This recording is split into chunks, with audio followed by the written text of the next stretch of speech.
Welcome, Alan. Hey, good afternoon, folks, and it's nice to see a few familiar faces. Um, just first and foremost, I'd like to say a big thank you to John Boakes from the Scottish Brass Band Association for the invite to participate in this session this afternoon. Really appreciate the opportunity. An explanation as to who exactly I am for those who have never come across me before in the band world. My name's Alan Davison. I'm the chairman of what is known as the Brass Band League in Northern Ireland. I'm also the EBA delegate for the North of Ireland Bands Association, and that is how I've gotten over the years to know various people from different countries, the likes of Alex, who I see with us today from Wales, Graham, who's going to be talking later on, John and Carrie Boakes, likes of Tom Allen, Stephen Gray, and others from Scotland, and of course the infamous Peter Fraser, from I've known for many years. So a strong connection with people in the Scottish Brass Band Association who have been involved with EBA over the years. Northern Ireland band scene, just a bit of brief background. Northern Ireland band scene, we have two organisations here. We have the North of Ireland Bands Association, and before anybody queries or sends in a question to John, why is it the North of Ireland and not Northern Ireland? The Band Association has been in existence longer than the country has. The country only celebrates its centenary this year. The North of Ireland Bands Association has been in existence for quite a few years longer than that. That is, in effect, our mother organisation, which organises or owns the Northern Ireland Championships and our registration system. The organisation I'm chairman of is a subsidiary organisation called the Brass Band League, and by its name is nearly a self-definition. We specialised in the run of events purely for brass bands. The North of Ireland Bands Association covers brass bands, flute bands, accordion bands, and concert bands. So the national championships happen over 2 weekends, and you have a real mix of different types of music. The Brass Band League, we run about 4 or 5 events a year on top of the national championships. And in fact, coming into COVID in early 2020, we had 5 additional events on top of the national championships actually organised for that year. We run a solos and smalls ensembles contest, a spring festival, which is effectively an own choice jazz piece contest. We have 2 entertainments contests, which are run a brass concert in March and a festival of brass in November. And this year, for the first time, or last year for the first time, we were going to be coordinating with the organisers of the International Tattoo in Belfast to run as part of a Four Corners Festival, which was being organised in Belfast, which unfortunately, like everything else, fell by the wayside because of COVID. So in the last year, we've had 4 events cancelled. Looking forward, we were looking at what can we do now that this is hit. We're all sitting about not doing nothing, but our bands were all activity had stopped. The associations had nothing really to do or plan because nothing was happening. So what we started in, I think it's mid-May, we had our first meeting by Zoom, the greatest invention ever. And I think it has improved communications in the brass band world quite dramatically over the last 9-10 months. And out of the first series of Zoom meetings, a decision was made at the request of the bands in Northern Ireland that we would carry out a detailed survey of what the bands felt about, number one, the organisation, and secondly, the events that we ran.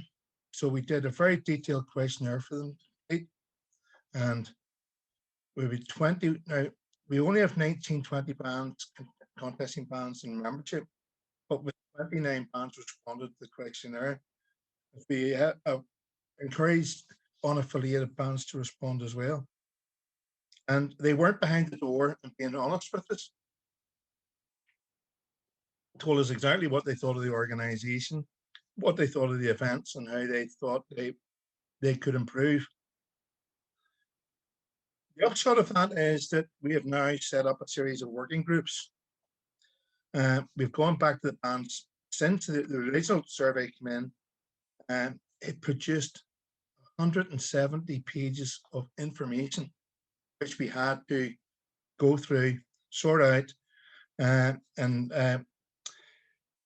we then did a follow-up questionnaire to ask them, knowing what the band's general response had been, we went back for further information from them, which they very kindly came back to us again. And these working groups are now, we now have 2 working groups set up. One working group is looking at the constitution and rules of our organisation and how our organisation operates. And a second group, working group, that's set up to look at specifically the events and how the events work. And that working group in specific is very important, because at this point that group has the task of not only looking at events from the past, an analysis of those events, the successes, the failures, and how they can be improved, but to devise new events for us moving forward. Coming out of the COVID pandemic, how are we going to get bands involved again? Because I think it is quite generally accepted now that probably, as well as 2020 being lost, we're going to lose the better part of 2021 as well from a contesting point of view, because I don't think we're going to have the bands at full strength. You know, it's not going to be turn the switch. You're not going to go from off to on and go straight back to full contesting strength in every band, because you're going to have players still, when we do get permission to play, you're going to have players still shielding. You're going to be players who genuinely are just too nervous to get into a group. So we have tasked a group with devising some events that we can work that will not be pure contesting events, but more festival type events, to try and get the bands involved as early as is permissible for them to be involved, and get them out playing with each other again, out in public, and then look seriously at contesting for 2022. That's the sort of approach we're taking at the minute. But while that's all going on, we haven't stopped, because there's other things that come out of the survey. And our organisation, its name is a big clue, had become very contest oriented and very focused, and was taken aside to a certain extent of other issues related to the general band performance, health with, I mean, when I talk about health, I mean health in the organisations of the bands. And we have taken an approach to look at all that, what we can do to help the bands, whether it's helping with websites, helping with Facebook pages. We're looking at, well, we already have, at the end of last year, run child protection courses through local agencies here in Northern Ireland, basically to get the bands geared up and in a position where they can be in the best health possible and the best position possible to move forward. We also this year ran, or not this year, we're into 2021 now, till end of 2020. With all the events being closed off, we noticed the big bands in England staging these online events. So we decided, as a means to get our players, get the instrument out of the case and try and get them involved again, we ran an online solo event during the month of November. That turned out to be very successful. It was a very relaxed approach to it, nothing too hard and fast. We recruited 8 adjudicators, believe it or not, for the 54 entries, and that was basically, none of the people who adjudicated in the event had been people who had adjudicated before. they were all fresh to adjudication for us. They were all people either locally based who had been locally based here and moved on somewhere else, but they all gave their time and turned into a great event, particularly for the kids. So much so that our normal solos and small ensemble competition, which is scheduled to be held in February this year, has been pushed back to April, and it again will be an online event.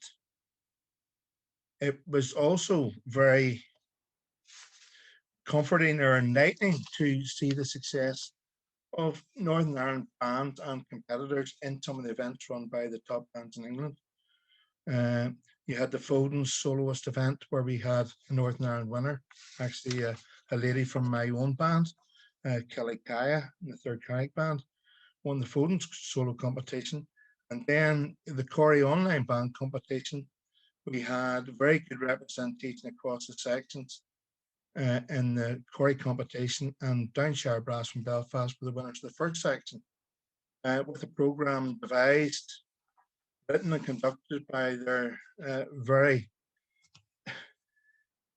multi-talented conductor Michael Alcorn, who I think will be known to quite a few of you now.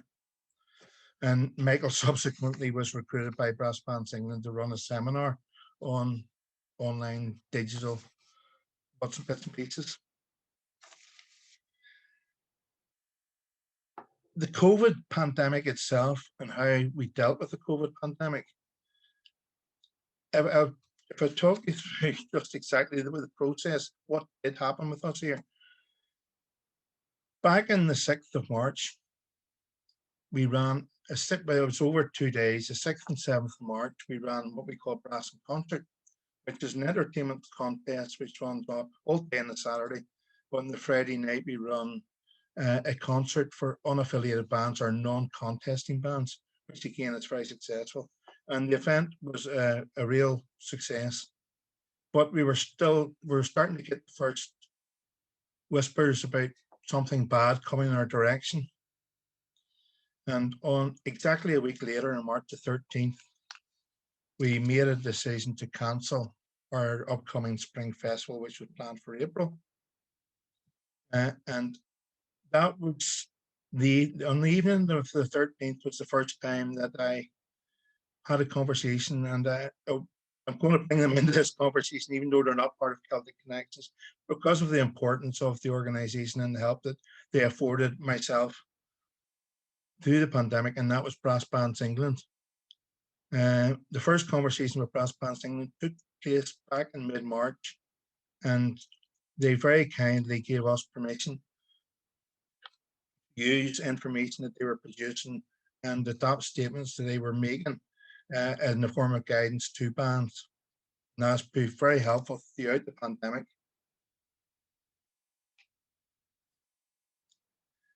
At this stage, we then enlisted the help of a former player who now works at a senior level in government. Help us with the drafting of number one, guidance, so as it fell in line with Northern Ireland legislation, and with drafting letters to government ministers in our local government here in Northern Ireland. That process went in, it was at the tail end of June, and we wrote to every relevant government minister in what we know as our Department of Communities here, the Department of Health, and what was known as the First and Deputy First Minister's Office. On the 2nd of July, early July, there was a report published which gave people some hope, and it was about culture and heritage destinations and venues, and it was a guidance for a phased return. In other words, it was guidance for the reopening of concert halls. Now, this was published on the 2nd of July. But around about the same time, we, as an organisation, the guidance that we had sent to bands, we actually sent a copy of it to the Public Health Agency, asking them to check that the guidance we were issuing fell within all the legislation remits and advises if it wasn't. It took them 6 weeks to reply. And they came back tweaking our guidance to tie the very minor tweaks to tie into Northern Ireland legislation. But then at the end of it, wrote a one-line sentence, but you're not allowed to play. We ended up in a situation in Northern Ireland where there was circular arguments going on because the Department for Communities, who are responsible for sport and arts, they're similar to the Department for Culture, Media and Sport in England. I'm not sure what they call it in Wales and Scotland. I'm sure somebody will tell me later on. Their arts branch sort of basically deflected all responsibility onto the Arts Council in Northern Ireland to issue the guidance. So we went to the Arts Council and started talking to them, and they said they were going to prepare a report and issue a report. We get let alone for a few weeks, and then the report was issued.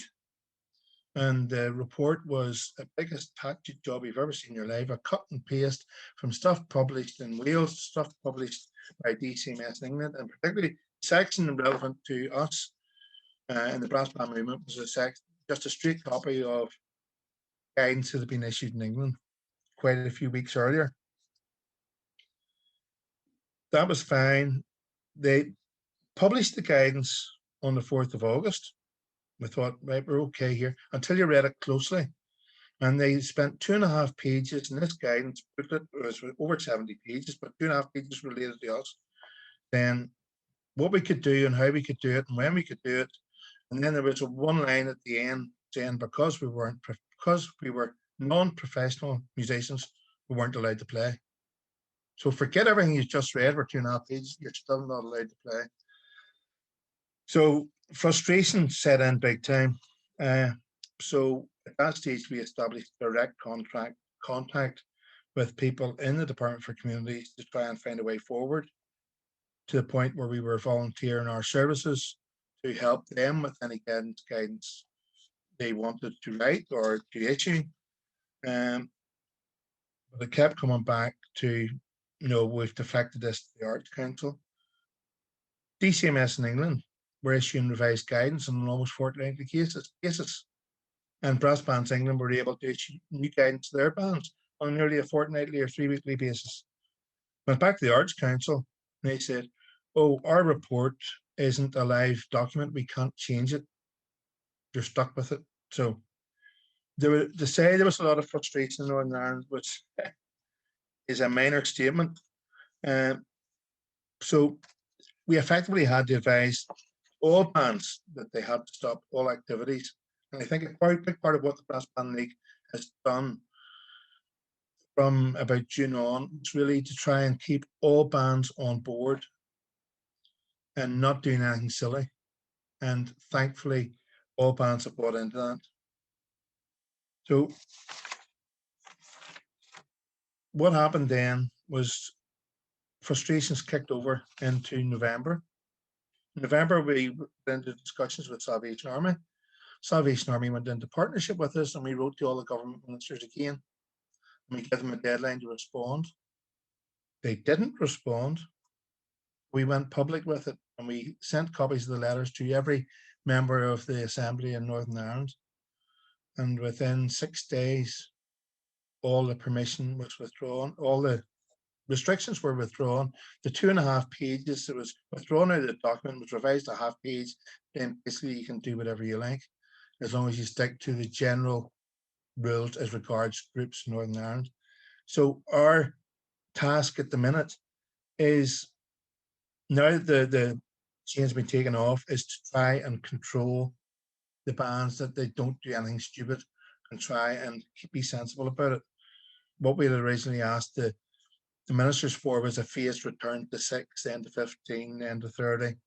But then no, they just went from 0 to everything all in one go.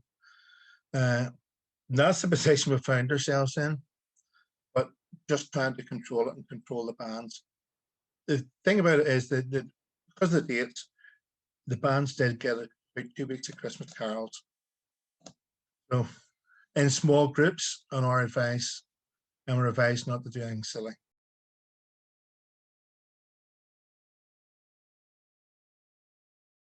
And Graham, you have the floor.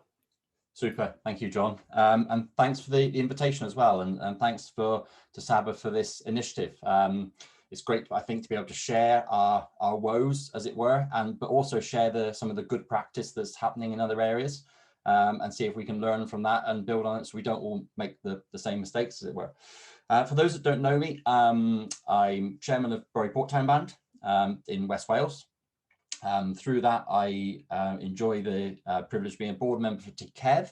So TCEV is a music centre for Wales, and representing a lot of the amateur music making that goes on in Wales.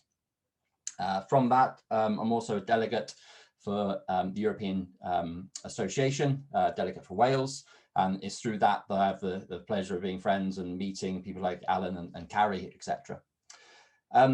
Really from all that and some like-minded individuals, I think, across Wales at the start of this pandemic, starting on a real positive, I think. I'm a steering group member of a new organisation called Bandai Praise Cymru, Brass Bands Wales.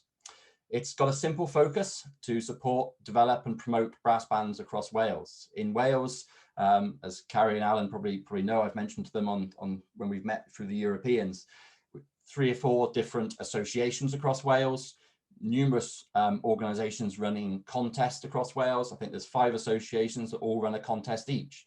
So lots of contest activity, but no single voice for bands. And I think that was letting us down in some ways. Yes, we got some phenomenal performances and some phenomenal bands, the likes of Corey, Tredegar, etc. But also there's further down the food chain, as it were, in the lower sections, some fantastic bands, and making sure that they've all got a voice was something that was being lost, I think. And what the pandemic really did was highlighted and shone a real light on the need for Wales to have a single voice, a single representative body for brass bands in Wales for Wales. So back in September, well, actually, I think Andrew's on the call this afternoon, and I think back in March, we tried to have a face-to-face meeting early March, just before the COVID thing really hit. We had long conversations about where we're going to meet. We had long conversations about what we're going to have for the buffet and etc. As anybody knowing Wales, we always have a committee for anything. That didn't happen, obviously. COVID came in and suddenly we were forced, I think, to go online. I think there was quite a bit of hesitation to go online first and foremost, but actually it was a real godsend to us, because suddenly in a country that is geographically quite challenged, it's actually easier to get from London to North Wales than it is from South Wales to North Wales. It takes half the time to get from London to Chester or London to Wrexham than it does to get from Cardiff to Wrexham. So the challenges of the geography mean that actually Zoom is the only way to go if we want to capture everybody's insights and thoughts and really have an inclusive group of people representing brass bands in Wales. So the first meeting we did have, it was partly online, partly face-to-face in Cardiff in September when the rules allowed us to do so. And that really set the tone and established a small working group, I think 9 of us, to look at the essential elements of what needed to be addressed in Wales. And I think the really good news was that that initial enthusiasm and those good intentions to get that over the line was a real massive starting point for Bandai Praise Cymru, Brass Bands Wales. And since then, it's been backed by absolutely concrete progress. I think COVID has allowed us, actually, has given us the opportunity to get going with this organisation that perhaps it might not have done had it not been for the pandemic. So rather than pointless debate, etc., we actually concentrated on putting some real solid foundations in place. I know Alex is on the call this afternoon as well. She's looking a lot about the membership structure of the organisation, for example. The composer, Christopher Bond, joined us, really tasked with looking at the artistic development of what we can do as part of our strategy going forwards. And the whole idea of the organisation is to work within the existing banding structures that we have in place, and also the organisation outside of Wales. So this is an ideal opportunity, really, for us to learn what other nations are doing, which is fantastic.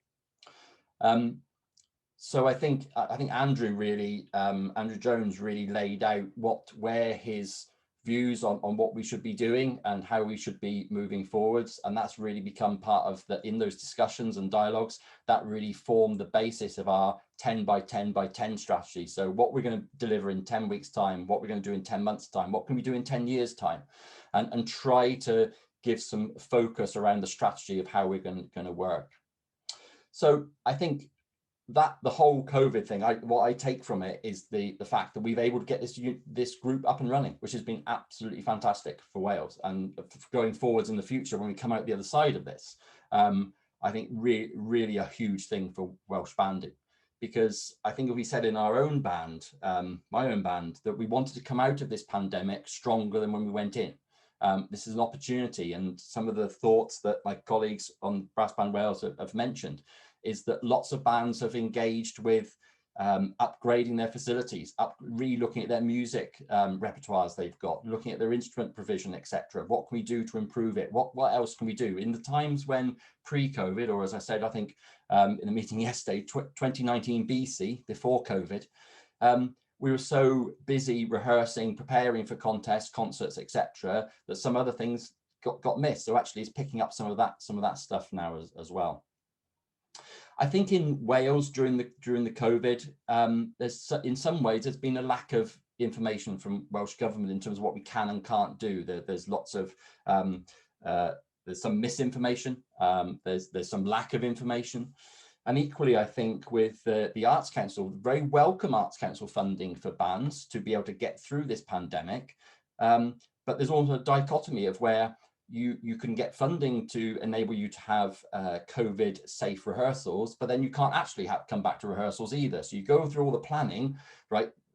You know what's going to change, you know what the current rules are, you sort of reading between the lines, you think what the next announcement is going to be. Okay, if that announcement comes, what can we do? Where's our risk assessments? We work through all that good stuff again. We think we're getting somewhere, and then the rules change again. And then you've got to go through that whole planning process yet again. And I think taking people with you on that journey is really difficult, because we did all this last month and nothing came of it. Do we have to do it all again? So you've got to keep going through that constantly through the weeks and months.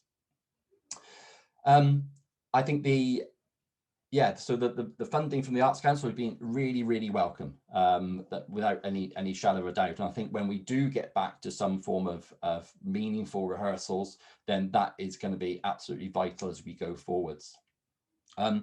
I think that the previous session you held with Tabby Kerwin, phenomenal in fairness, really, for me, it really shone a light on I think she mentioned about how quite often in a band, one or two people would be the band manager, the person who organizes this, person who organizes that. So from a mental health perspective, I know Alex is really pushing this in Brass Bands Wales, and we've just put some bids in to do something on this.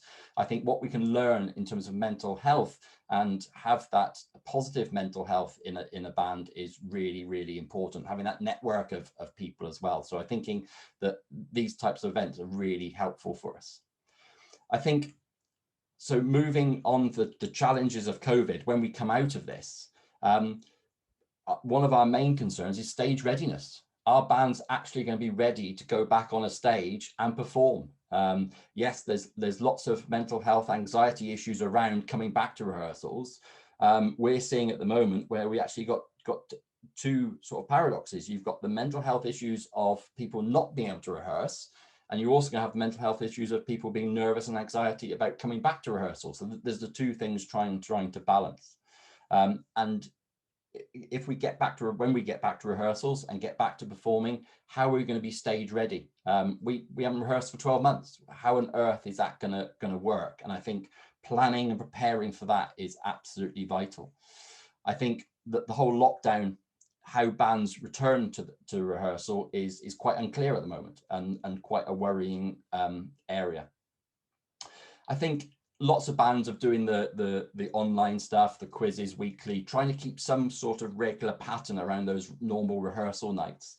And that's been really difficult. And I think one conversation we had about our own junior band is wondering whether the youngsters in the junior bands are a little bit zoomed out by all this, because their schooling life has gone online, their social life's gone online. doing some sort of youth event online is I think they're getting a little bit becoming a little bit mundane. So how do we change that? How do we keep it fresh? That is a real worry, I think, in terms of particularly the youngsters and players coming back to the rehearsal room.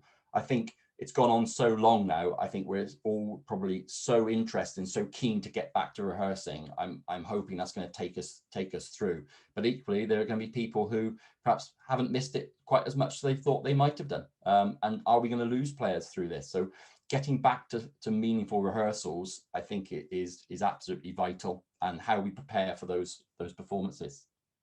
On positives, I think the whole thing that we've gone online is hugely positive. So there's been workshops happening. I know Alan mentioned the Corey things, for example, the Foden's events, etc.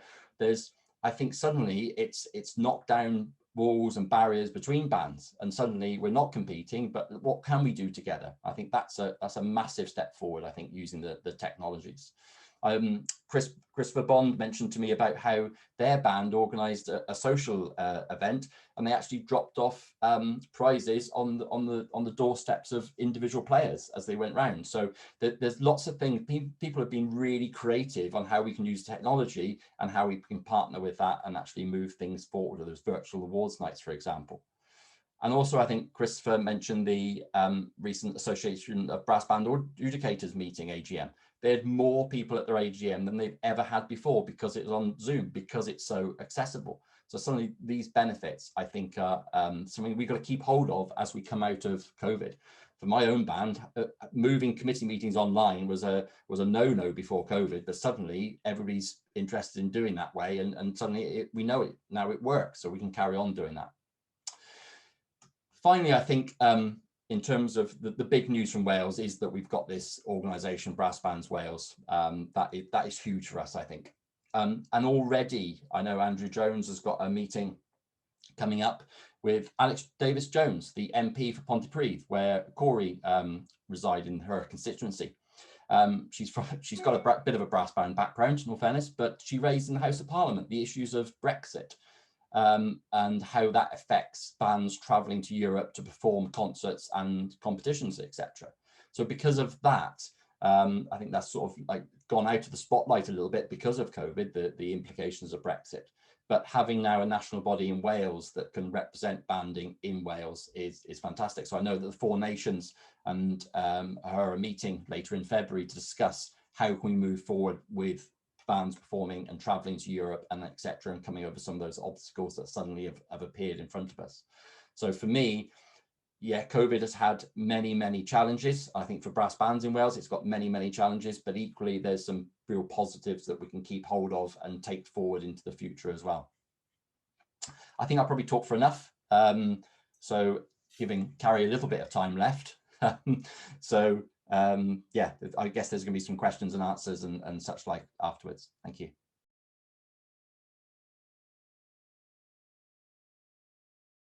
Can I just say a huge thank you to Alan and Graham, give you a bit of background to the Celtic Connections session today. It's something that at our EBA meetings that we've been attending and representing our nations over the past couple of years, we've been saying we need to come together. There's so many similarities between the three nations, and I'll share that shortly. We should come together, and we attend contests and events, and we're so busy at the contests and events that we never get the chance to have these chats. So, and I said to the gents when we were on last week, just kind of talking prior to today, I said it'd be absolutely perfect. The digital technologies is just given us a chance to connect in this way. So, and voila, we have today. And hopefully, it's been said already, hopefully this is the start of many great things to come, this idea of being connected in this way. So, the Scottish Brass Band Association, John, if you could just move on a wee tad. Scottish Brass Band Association, I suppose in many respects, we are perhaps more maybe fortunate, some would say, some people would say unfortunate, in that we do have an organisation that has been in existence as the organisation we know the SABA as today for 125 years. Last year was our 125th year anniversary, and I know that Northern Ireland and Wales do have a great history and heritage, but that's formally recognised. Sorry, I couldn't hear what you said. Sorry, he's talking to me in my watch. That's been formally recognised for the 125 years, and we are very fortunate. The SABA, as you will know, stands for the Scottish Brass Band Association, and I, this morning at our AGM, was delighted to be elected president again, and I'm now to serve my 7th year as president of the association.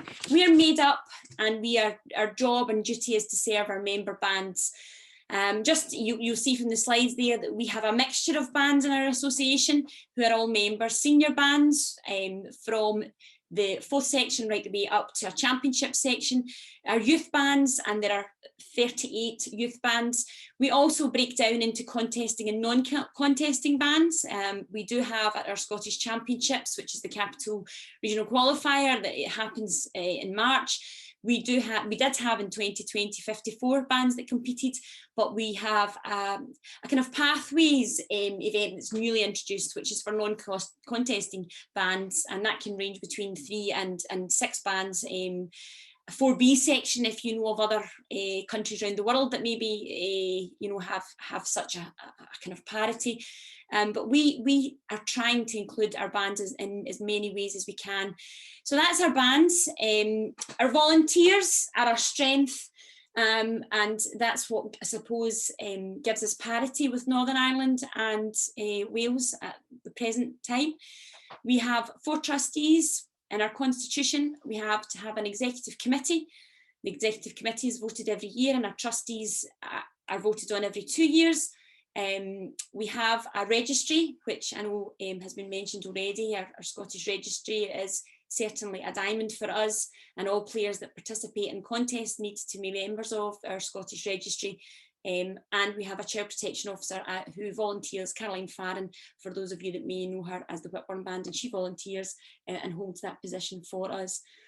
We are, and this has been spoken about very briefly already, but I suppose in terms of being advanced, we are actually fortunate enough to receive government funding for projects. The government funding that we do receive does have, or has had up until now, a focus on youth and youth music. And the government funding organisation is called Creative Scotland. That's our arts body here in Scotland. We currently receive funding, and we have at the moment 2 major grants from Creative Scotland, and we're about to enter on the 1st of April a 3rd grant. And yes, the grants have been cut by 50% going forward for the next year, and the projects are certainly limited, but we have been allowed to spend the money on brass bands across all of our membership.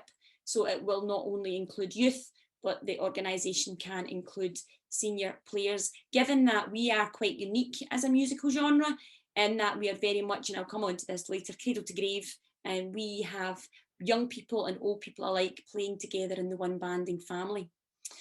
We have within our structure 7 regions, and this is part of our initiative for growth. Since I have taken over as president, we have gone from a 5 region association to 7. We have the Borders Regional Association, Northern Counties. Highland is a new and upcoming area association with lots of geographical challenge, but there is a desire to reach out, and Northern Counties link with them and are almost like a parent or a mentor for them to support them. The east of Scotland and west of Scotland are a large geographical area, and we have Fife as well. And the new and another new area is the southwest, quite a successful part of our growth over the past 5 to 6 years has been in the southwest, where we are very keen to ensure that all of these area associations are active, but that they, almost like the triangulation, they feed SABA, and SABA work to support and obviously to secure the activity in the area associations. You'll see there as well on the first slide, just when thinking about who we actually are, there's 3 quotes there that appear that have, sorry John, if you can go back just a wee bit, the 3 quotes that appear there is part of the first one, for example, promote brass and percussion music making as a lifelong pleasurable skill. That is part of our constitution, our ethos, our aims. that brass banding is very much pleasurable and is something that from cradle to grave, that's a quote from our former President George Burt, we have always pushed with our government officials because we are very unique in that we do have that whole experience that young people can go through the journey, basically from very young to the eldest of players. We are also the parent body of the NIBS. Now, the NIBS is the National Youth Brass Band of Scotland. Very proud to be the course coordinator of the National Youth Brass Band of Scotland as well, in my capacity as president. And that has over 60 years of a history in Scotland.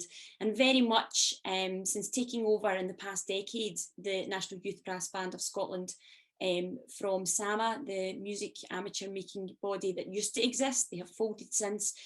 We're very proud to have NIBS under our wing because we see that as a vital area and opportunity for growth and for development and for sustainability of banding here in Scotland.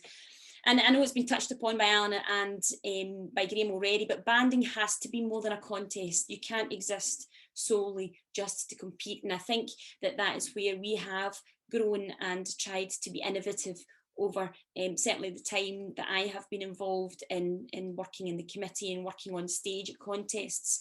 And part of, I suppose, our education as well is that we have to be more than a contest for sustainability. And I'm proud to say that we have come on leaps and bounds, I would say, in the past decades in that aspect.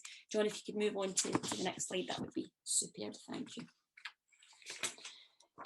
What I now move on to are just some highlights. The story so far, well, 2020, I spoke, and apologies to those that were maybe at our AGM this morning.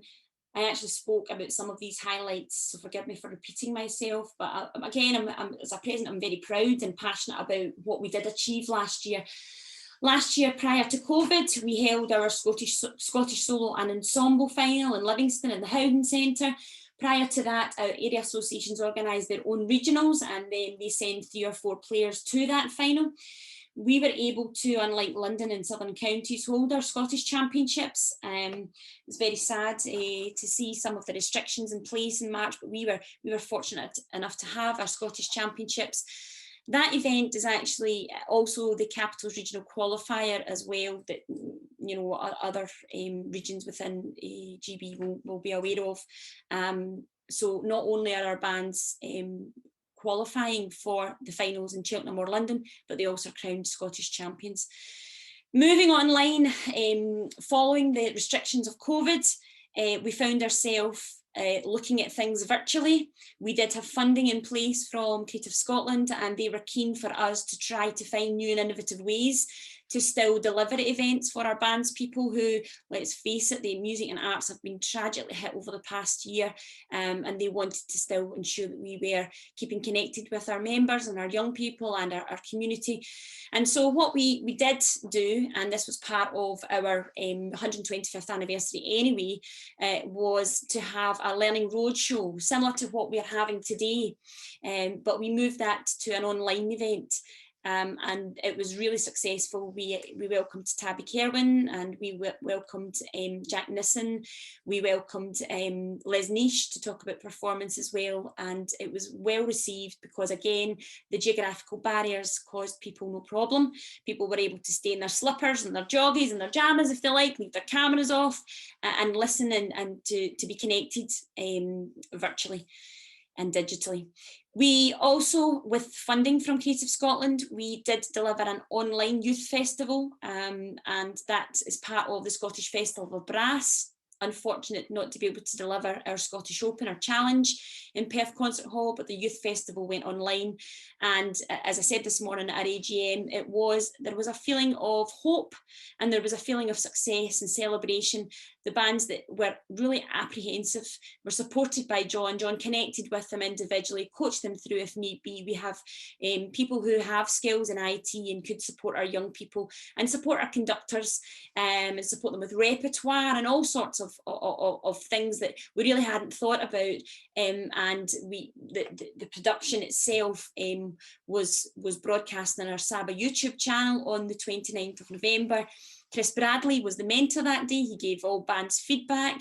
He awarded particular and individual prizes, best Scottish piece, best solo performance. and Nigel Durnall of Just Music also provided us with very kindly with a voucher for music for each of the bands, and from that we got some really good feedback. It wasn't what we wanted it to be, but what it was certainly something special and something we were proud of. And we're very fortunate as well to be able to work with a gentleman, Nigel Martin, who is in our call today. Nigel is a bandsman himself, passionate about the movement and all that we do, and passionate about every band being connected. And last year in March, when I met with Nigel via that wonderful thing, as Alan said, called Zoom, he and I, we were really keen to ensure that we used what we had to connect. And I know that Alan has mentioned to me already that Facebook is a way to connect. Unfortunately, I'm not on Facebook. I only hear the good stuff. It filters through to me, fortunately. But Nigel, Nigel and I, the trustees, the committee, were very keen to have more website activity. And 2 features last year were formed. And the first one was in March, starting in April, right the way through to the summer. We had 22 bands who featured in Connecting Through the Corona Crisis, and basically were telling us what they were doing and how they were keeping connected. And then at Christmas time, we had a Christmas Carols Advent calendar. And that, again, I used the word hope at the AGM, and I used the word hope again earlier on when I was speaking. That did give a glimmer of hope. And it was lovely to hear bands just, yes, playing. There was ensembles playing, there was small groups playing, there was solos playing. But we also found it was lovely to hear some messages and just to hear what the bands had been doing over the past 9-10 months of this, alternative activities, we'll call it. Highlights as well, and I've mentioned it already, the Scottish delegates, I do apologise, but the team that is the National Youth Brass Band of Scotland are just amazing, from the youngest of players of 9 right the way through to our senior ambassadors who are age 22, our 3-band structure that we have from children's reserves through to seniors. We just adore and love in Scotland, and the youngsters give us so much hope and enthusiasm, and they go back to their own bands and they lift them too. Unfortunately, our Easter course that would have been in Strathallan School in Perthshire and our summer course didn't happen, understandably, but we did have a virtual online course that blew me away with the amount of work putting on a digital event actually requires. John's hair went from grey to white over the series of months, but our tutors and our conductors started connecting in May with our young people, and the recording took place in July, beginning of July, with the performance on the day of our concert at the end of that month. I was able to watch it on the YouTube channel again from my caravan in sunny Solway, with tears in my eyes, but just thinking we will be back again together sometime soon, hopefully, 6 months later down the line, and we're thinking about 2021.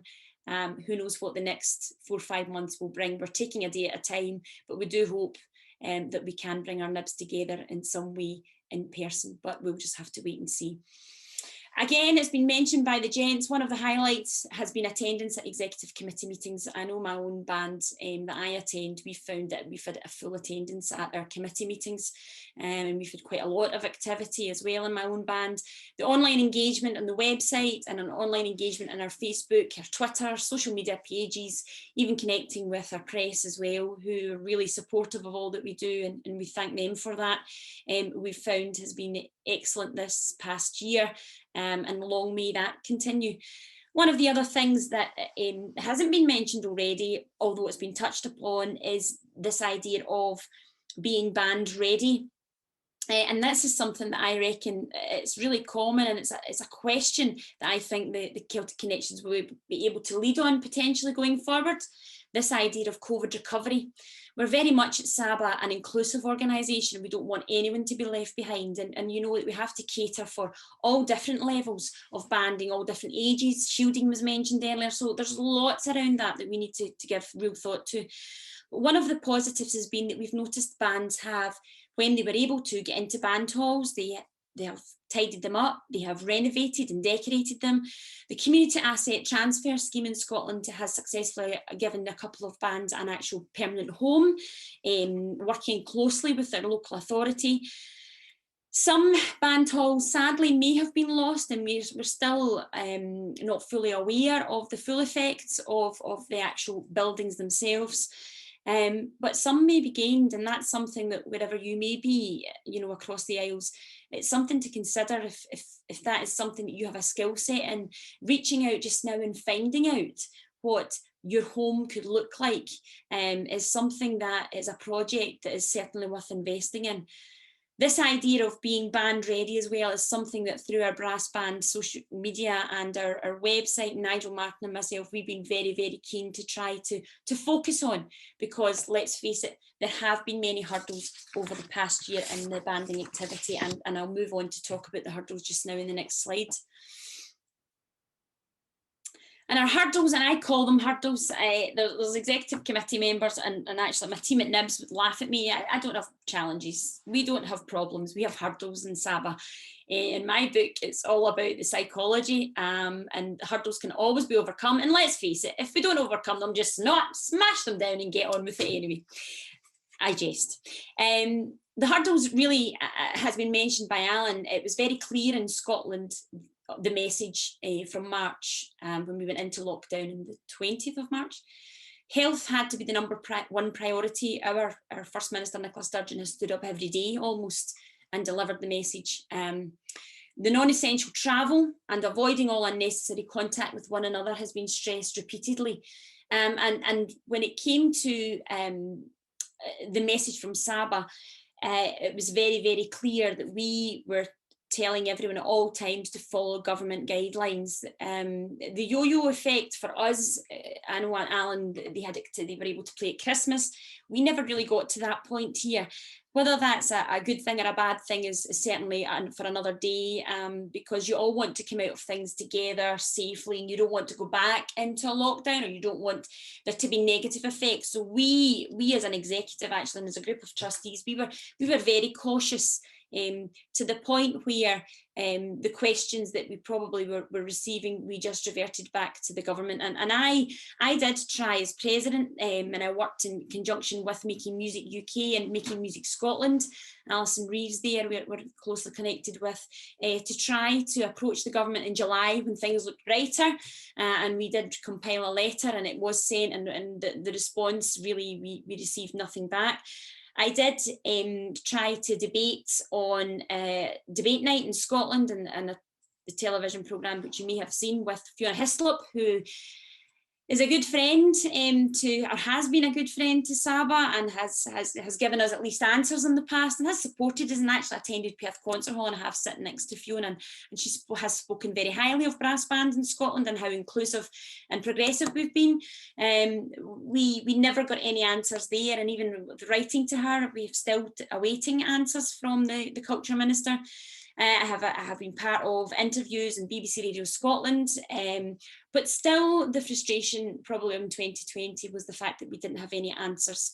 So the message we had to always revert back to was the default of our health being a priority, and staying safe at all times, and how to come out of this we still await. The story so far in terms of hurdles, well, it's not a hurdle, but it was a tragedy for me, because I as the SABA delegate, like Graham and Alan, love nothing better than coming together, not as the organiser running about mad at a contest, although Alan will tell you I'm always the first to offer, a bit like Graham, to help and wanting to be in the thick of it. But it certainly was sad not to be part there, to be part of that, and you know, the social aspects that brass banding brings, not to be able to be EBBC 2020 or indeed 2021, and support Lithuania and Palanga, a new and upcoming country and very supportive of the brass band movement, was really, really sad for me. And we await, in fact, we are all attending a EBBA delegates meeting after this meeting to find out what plans EBBA have going forward. Motivation was really was a real hurdle, and being brutally honest, it's been mentioned, Tabby Kerwin, Nigel Martin maybe in the meeting as well today, who is one of the mentors of mental health and wellbeing in Scotland. The psychology has been mentioned, and I know also that the mental health and wellbeing of people in general has to be a priority. And so motivating people at different times of last year was tough. I did announce Easter, and it was maybe easier to announce at Easter, the negativity and the message and of staying safe and not coming together. But I think going into the winter, it's harder anyway. And I being honest, January is a hard month, because what do we do in January? We have our Christmas, we eat too much, we socialise, we get back on the horse and we get back into banding, getting ready for the area qualifiers. And not having that this year has left a lot of bandsmen and women running about thinking, and I think the lockdown as well, really restricting us. And as an educator myself, working from home, and the frustration that brings, and not being able to check in with the young people that I have pastoral care for in my own profession, that's been really hard. And as a president, motivating my executive, my trustees, and I see that as part of my duty of care, has been a challenge. What I've found though is coming together with other people, and certainly with Alan and Graham last week, to hear of the seeds being planted in Brass Band Wales and Northern Ireland as well, has encouraged me and motivated me, and has helped me to keep looking forward. And so I only hope that in some small way, some of the things that I have shared will help others. The lack of skills and confidence has been huge. And I mentioned this morning, and I've watched it in my house with my own very eyes, I've mentioned this morning this idea of upskilling in 2020. I've got to take my hat off to people. They really have been amazing. I mentioned John this morning in my speech. I've watched him work 24/7, download new programs, buy new software. We've had green screens, we've had microphones, we've had all sorts of stuff being delivered here just to make it happen. And there has been so many more failures than successes, but that's how you come to true success, and that's what it's all about. And the passion as well, and doing it for all the right reasons. And confidence, there's nothing, again, I go back to the psychology. It's really tough to sit, and we really, this at home when we worked with the National Youth Brass Band of Scotland, and we've done it myself from my own band, recorded for events. But young people in particular are very self-conscious, and there were some people that just couldn't do it, and our tutorial team were amazing. But there's adults as well who, and yourself, you go to events, contests, festivals, you see the nerves and you see the shakes in some adults more than the young people themselves. And there are some adults that just haven't been able to be part of the band recordings. And my thought, it goes out to them, and we have to be careful that we do include, I know that it was mentioned that another Zoom, and we've got Zoom brownies, and we've got Zoom guides, and we've got all sorts of Zoom gymnastics and everything. And it is finding different ways to make sure that people are engaged, and supporting people and reaching out and remembering that you might have the confidence, but not everyone has. And how do you overcome that? And that really was a big hurdle for us. So moving on to just a couple of further points. To talk about SABA and where we have maybe we're able to operate differently is with our youth development. Funding, as I've said already, allows greater outreach, and it allows sharing good practice, and it allows a concentrated effort on a daily or a weekly basis to make sure that everyone is part of that youth development, and being able to open up new opportunities as well.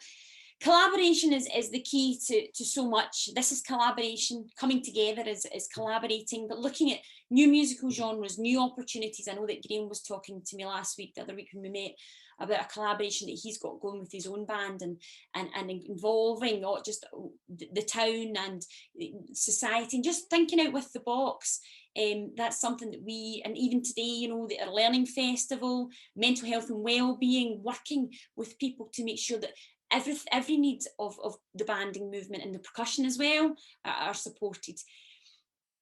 I've mentioned it already. Training is really important, and it's great to hear that there's been training going on in professional development opportunities for bands themselves, for personnel and for players. Child protection and safeguarding is something that we have for a very, very long time had procedures and policies in place. Every member of SABA has PVG, and they apply for their young person's endorsement. It's DBS, I think, down south. and they have that in place, and that's something that we require of our member bands, to have a child protection officer within their own bands, and they do attend training and they have evidence of that. And again, I mentioned it, that we have a subcommittee called the Education Subcommittee within the SABA structure, and that also is supported very heavily by our education officer, who can monitor, support, and connect youth bands as well as senior bands who are maybe in need of help. And it's not always about finance. In fact, it's definitely not about finance in the brass banding movement. It's very much about the ideas and the other skills and the other strengths that you have. NIBS is definitely part of a pivotal part of the structure and the sustainability of the movement, and I've mentioned that already. We have a pathway. You've heard that mentioned in many organisations, but we have had for a long time this notion and idea of a pathway that needs to be there from grassroots, from our very beginners, and SABA believe that they have a duty of care from them just as much as they have a duty of care to the senior bands, and beyond that, whether that is young people at the top of their game going off to university, transiting on to college, whether that's here or another country, and then coming back into the fold and supporting them to make music locally in their own local band. So the youth development is definitely something that is important and valuable, and certainly something that we could not do without in our national organisation. And finally, from me, just a thought on the future. So our final slide just talks about the future of the movement. Our ultimate aim is to serve our members. We have to engage our members, and we have to respond to our members, because we're a voluntary organisation at the end of the day. It is about leading the way, and I know that we have been quoted by the media and the press about leading the way, but I always remember that I am elected as president. It's not my profession, and I actually once upon a time said to a really dear friend of mine, Richard Evans, he said, I don't know where you get your energy and enthusiasm from and passion. I said, it is that, Richard, it's the passion, because at any time, any day, I could quite easily say, and please don't take this the wrong way, but I could say anytime, I can walk away from this. I do this because I see the value in it, and I do it because I love it. And really, at the end of the day, that's what it's about. Like myself, SABA's lifeblood are our volunteers. There are so many, like Wales and like Northern Ireland, there's the geographical challenges, and I'm delighted to see the kind of 3 areas that I remember going down to the TKF conference in 2014, and was there with Andy Duncan, the education officer at the time, and there was very much division in the room, which was a shame, because there's so many strengths and greatness down there, just as there is in Northern Ireland, that they should be working together to promote. The geographical challenges are huge, but that's the one thing about this today. There are no geographical challenges. There are no preferences to one band. We are all just sitting where we're from in the comfort of our own home or our office, comfortable, well, maybe not listening to me, but comfortable in who we are and what we're doing and what it's about. And so it's really important that you look after and protect your volunteers. You've got so many skills, so many professions that can come together. There's a mixture of gender, there's a mix of sexual orientation, of race, of religion, and all of these mixes need to be celebrated and given their place within the movement. We may not like it, but we need to work together to find ways to promote it and respect it. Music, remember, breaks down so many barriers. So should the organisation, and as president of SABA, that's what I have tried to do. And it can be hugely challenging, but you've got to keep striving in the belief that it will make things better. I was talking about skills. There are so many. I just love chatting away, and I don't get a lot of chance to do it often, and I know that I've gone on so long today, and I'm really sorry for that. But I love chatting to my executive team and the volunteers that come to the events and work at the events. They get so many skills, so much more than mine, which is simply just talking. And it's lovely to have an active committee, and it's given everyone a role as well, and being active, and everyone having an important job to do. And we're hearing that happening in Wales, and Alan's talking about the way the structure's working in Northern Ireland, and that's vitally important too. Sitting in subcommittees, feeling your worth, We've got our full exec, people, we've also got people that just turn up at events and just want to help on the day stewarding. That's absolutely fantastic too. Tom Allen, our secretary, coordinates and does a brilliant job of all of that. And the variety is the spice of life, they say, but it really genuinely is so important for such a diverse movement and for the sustainability of the movement. Opportunities, I've put down Celtic Connections. This for me is the start of something that we can really build upon, and we can be encouraged from one another to come together, like-minded organisations, and just listen, get ideas, share, and trying to find solutions as well to things that can be a real challenge. Training, we've mentioned already. SABA run conducting workshops, composition workshops, performance workshops. Some of them have happened today. We'll continue to do that. It's part of our calendar. It's not just, as Alan said, about the contests. We run wellbeing seminars, and there's a lot more of that to come this year as we move forward with the COVID recovery plans. Safeguarding and training, digital and social media communications. There's loads. There's absolutely loads out there, and it's about promoting it properly so that people know that that is what the movement is about. It's progressive and it's moving forward. And in terms of change, well, you've always got to be thinking, in my opinion, about, is there a need for change? Is there things that we need to do better? Is there things that we can do better? I think change was massive in 2020, and I think that would kind of sum up what we've shared today. Some for the better, some for the worse. Certainly working from home, frustrating at times, but for our meetings it's been great for us. Upskilling as well ourselves, as I've said already. We've had to do it to survive. And I have put in a couple of contacts there, and just in case anyone wants to take them down and wants to get in touch with myself or SABA Secretary Tom Allen, and John's education email address is there as well.